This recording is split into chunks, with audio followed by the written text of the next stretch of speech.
हाय दोस्तों, हैप्पी होली सबको। सभी को हैप्पी होली। होली का जो महापर्व है वह आज शाम हो चुका है और कुछ ही समय में अंधेरा हो जाएगा और होली समाप्त ही हो जाएगा। होली एक रंगों का त्यौहार है जिसमें सभी लोग आपस में मिलजुल करके होली खेलते हैं, खुशियाँ मनाते हैं। लेकिन एक खुशियाँ भरी ज़िंदगी में हमको नशा से दूर रहना चाहिए, किसी प्रकार का नशा नहीं करना चाहिए। ये सिर्फ कहने की बातें हैं कि होली में नशा किया जाता है या नशा लोग करते हैं, ये बहुत हानिकारक चीज़ है। होली में मिलजुल करके हम लोग को होली मनाना चाहिए। और बगल में आपको तालाब दिख रहा है जो मेरे घर के ठीक सामने है। यहीं पे बीच में होलिका दहन होता है बहुत अच्छे से। दुर्भाग्यवश उस दिन हम नहीं थे, कोई आवश्यक कार्य पर जाने के कारण हम कहीं दूर चले गए थे, लखनऊ। तो होलिका दहन हो गया। होलिका दहन अर्थात बुराई पे अच्छाई की जीत का प्रतीक माना जाता है और यहीं से होली की शुरुआत होती है। अच्छा, एक बात हम लोग को नोटिस करना चाहिए। प्रत्येक जो पर्व होता है, जैसे रावण को श्री राम जी ने मारा, अंत में रावण का अंत हुआ। कंस को श्री कृष्ण जी ने मारा, कंस का भी अंत हुआ। अब होलिका दहन जो होता है, प्रहलाद को जलाने के लिए होलिका ने उनको लेके बैठा और इस प्रकार होलिका का भी दहन हो गया। तो दिमाग में एक सवाल आता है कि क्यों सभी राक्षस ही मरते हैं। कभी ऐसा हम लोग सीरियल में या कहीं नहीं सुने होंगे या नहीं कहीं पढ़े होंगे कि देवी देवता मतलब कहीं मारे जाते हैं या कुछ होता है उनके साथ अनहोनी। हमेशा राक्षस ही मरते हैं। जैसे अभी हमने बताया कि रावण मारा जाता है श्री राम जी के द्वारा और भी उसके जितने भी पुत्र थे सब मारे जाते हैं। कंस मारा जाता है, बहुत अनेकों, महिषासुर मारा जाता है माँ दुर्गे जी के द्वारा, बहुत अनेकों राक्षस मारे जाते हैं और अंत में बुराई की हार होती है, सच्चाई की जीत होती है। तो कभी कभी दिमाग में आता है आखिर में होता क्यों है ऐसा। अब बहुत सोचने समझने के बाद यही निष्कर्ष आता है कि यह बनाया गया है कि जो सच्चाई है, सच्चाई की हमेशा जीत होती है। अर्थात आप लाख बुराई कर लें और बुराई के माध्यम से चल करके आप बहुत आगे बढ़ जाएं, ठीक, लेकिन हर चीज़ का एक हिसाब देना पड़ता है अंत में।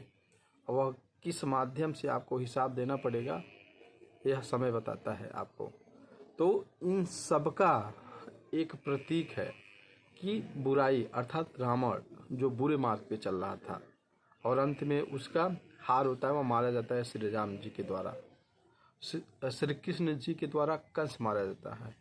तो कंस की स्टोरी तो सभी लोग जानते होंगे कि कितना कुख्यात राक्षस प्रवृत्ति का था, जो स्वयं के लाभ के लिए अनेकों लोगों का बलि दे देता था। तो जो स्वयं के लाभ के लिए जब हम दूसरे का नुकसान पहुंचाते हैं तो वह क्या होता है कि बुराई में सम्मिलित हो जाता है। हम खुद के लाभ के लिए जब दूसरे की हानि पहुंचाते हैं तो वह बुराई में सम्मिलित हो जाता है। यह बैड नेचर है। जैसे अब देखिए, जैसे जब होलिका दहन हुआ था तो देखिए प्रहलाद किसी का नुकसान नहीं कर रहा था, सिर्फ वो क्या कर रहे थे, वह अपने आराध्य श्री भगवान विष्णु का जप करते थे और उनके इस जप के वजह से हिरण्यकश्यप एकदम परेशान था कि चूंकि वह राक्षस कुल का था और उसके राज्य में वहाँ के सभी लोग उसी की पूजा करते थे और ज़बरदस्ती पूजा भी करवाता था। लेकिन उसके पुत्र ही भगवान विष्णु का पूजा करने लगे, सुमिरन करने लगे, जिसके कारण वो कई बार उनको पहाड़ से फेंकवाया, जिससे वो जाके भगवान विष्णु के गोद में गिरे, बच गए। जहर देने का प्रयास किया जो अमृत में बदल गया, सांप भेजा, विषैले सांप जो माला में बदल गया। मतलब अनेकों बार मारने का प्रयास किया, चूँकि यह अनुचित था, सही नहीं था। और इस तरह करते करते लास्ट में हिरण्यकश्यप जो जैसा उसको वरदान मिला था ब्रह्मा जी से, अंत में उसका मृत्यु होता है। न धरती पे, न आकाश में, न घर के बाहर, न अंदर अर्थात चौखट पे, न शस्त्र से, न अस्त्र से, मतलब जो वरदान मिला था उसी के अकॉर्डिंग उसकी मृत्यु होती है। न मानव से, न दानव से, न जानवर से। श्री नरसिंह जी के द्वारा उसकी मृत्यु होती है, जो भगवान विष्णु के अवतार थे। तो कुल मिला के ये हम लोग देखते हैं कि जो जो काम बुरा होता है या बुरे कर्मों के द्वारा हमें प्राप्त होता है, उसका अंत निश्चित है। और जितने भी हम लोग देखते हैं सब उसको आगे बढ़ाने का एक माध्यम है। हम लोग उसको देख करके सीखते हैं और उसी के अनुसार आगे बढ़ते हैं। हम लोग को सही मार्ग पे चलना चाहिए, सत्य कर्मों पे चल करके अपना जो मकसद है उसको हासिल करना चाहिए। हम बुरे कर्मों पे चल के अपना मकसद हासिल करेंगे तो एक न एक दिन वह जो हमारा मेहनत होगा निष्फल होगा। तो कुल मिलाकर के होली बहुत अच्छे से बीत गई है और सबको सेलिब्रेट करना चाहिए। और ये अंधेरे में वीडियो बना रहे हैं क्योंकि लाइट यहाँ देखिए छत पे थे, बैठे थे और कुछ ही समय में अंधेरा हो जाएगा।